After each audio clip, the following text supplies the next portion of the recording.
Bueno, el día de hoy hablaremos sobre la Reforma Protestante, que se conoce como el movimiento religioso dentro del cristianismo iniciado en el siglo XVI por un monje alemán, Martín Lutero.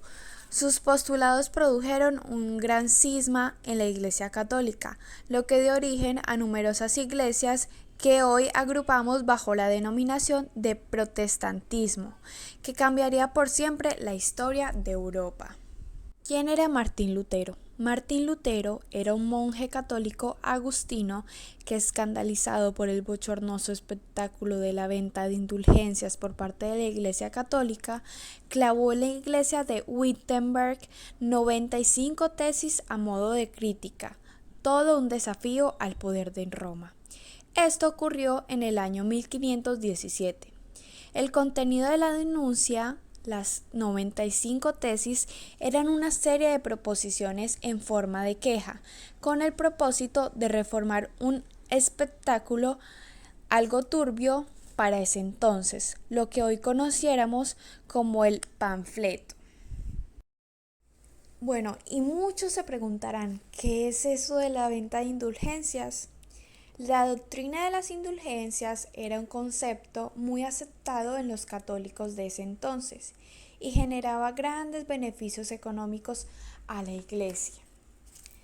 Vamos a explicarlo un poco mejor para que entendamos.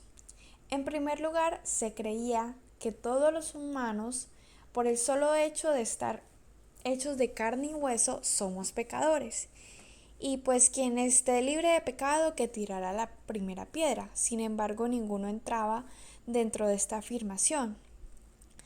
Pero podemos purgar por nuestros pecados por medio de la penitencia, es decir, la confesión de nuestros pecados. La penitencia es uno de los 7 sacramentos. Muchos estarán de acuerdo que todo aquello que anterior mencionamos estaba muy bien, pero ¿saben algo? Todos los pecados no se conseguían ser purgados en vida y para ello se inventaron el purgatorio. Bueno, en este contexto, ¿qué era el purgatorio? No es un espacio físico como tal, sino un estado transitorio entre el mundo de los vivos y el reino de los cielos. Es un estado más bien de purificación final del alma de los elegidos, supuestamente, la última etapa de santificación.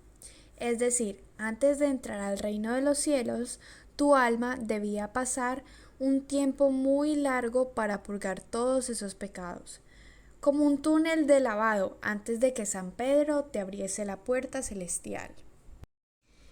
El tema del purgatorio debía preocupar bastante a los devotos católicos de la época, pues el objetivo era el cielo, pero eso de pasarse 30 o 40 años en un espacio de tránsito no físico tenía que ser bastante aburrido. Sin embargo, había una solución: comprar.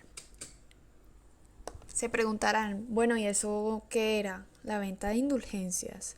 Es decir, a cambio de una cantidad de dinero con una serie de sacrificios, la Iglesia de Roma te da un documento acreditado, una reducción de años en el purgatorio, pensando para los difuntos familiares que en ese momento estuvieron pasando por el aburrido trance, aunque también podías comprar para ti mismo la expiación de pecados futuros. Esto de la venta, o mejor dicho, tráfico de indulgencias era algo muy común en la Europa de la época. Por entonces el Papa estaba necesitando dinero, pues estaba llevando a cabo la construcción de la Basílica de San Pedro. Las indulgencias eran perfectas para recaudar un producto muy rentable. Poco coste de producción, no eran más que un papelillo con un sello por el que se pagaba muchísimo dinero. El coste iba en función de los días o meses y los años que quisiera restar de purgatorio. Las tesis de Lutero criticaban fuertemente la venta de indulgencias. En 1519, tras la disputa de Leipzig, Lutero declaró lo que acabaría siendo uno de los grandes pilares de lo que hoy conocemos como protestantinismo. La sola escritura del monje alemán abogaba por volver a los orígenes de todo lo que habían hecho antes, todo lo que estuviese en las sagradas escrituras. no podía ser interpretado a voluntad de la Biblia, estaba inspirada directamente por Dios. Por consiguiente, para el Lutero era una fuente de autoridad. Esto era algo bastante peligroso.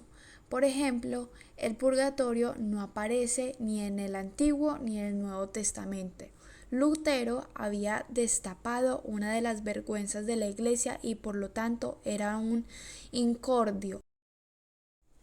La herejía no era algo nuevo para el seno de la Iglesia, por lo cual el Papa Romano Pontífice decidió excomulgar a Lutero.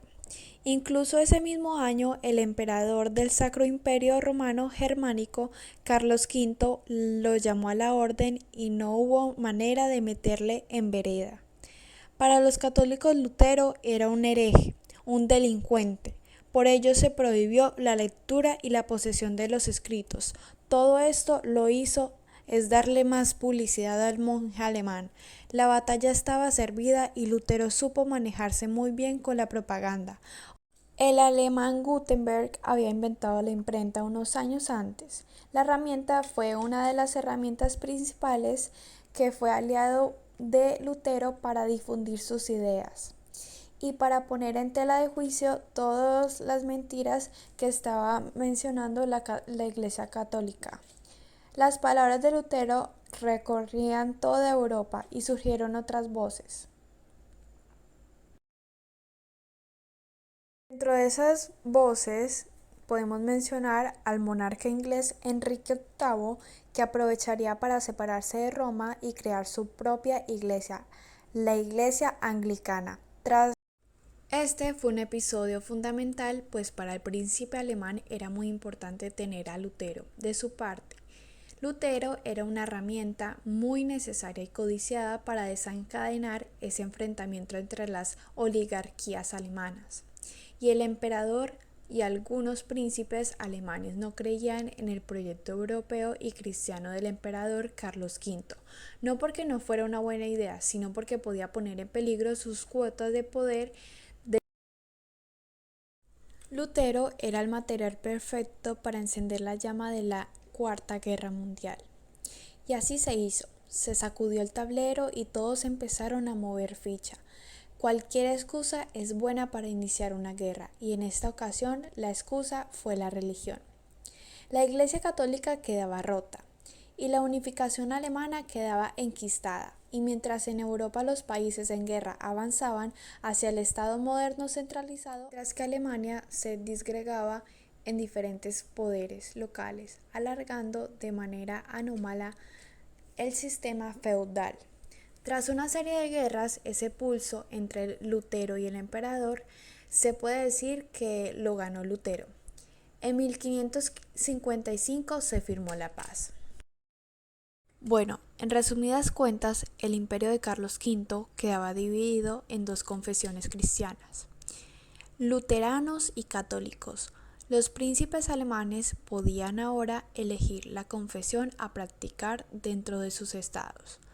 Los súbditos de cada príncipe estaban obligados a profesar la religión que éste eligiera. Esto, por supuesto, distaba mucho de la supuesta libertad religiosa. La intolerancia religiosa dentro de los estados protestantes, sin dudarlo, este fue un hecho que no trajo el progreso. Al contrario, el Sacro Imperio se quedó anclado en la Edad Media, hasta el siglo XIX. Pero ¿cuál fue la reacción de la Iglesia Católica tras la Reforma Protestante de Lutero? La reacción fue lo que se conoció como la Contrarreforma Católica. Pero espero que les haya gustado y que todo esto de la Reforma Protestante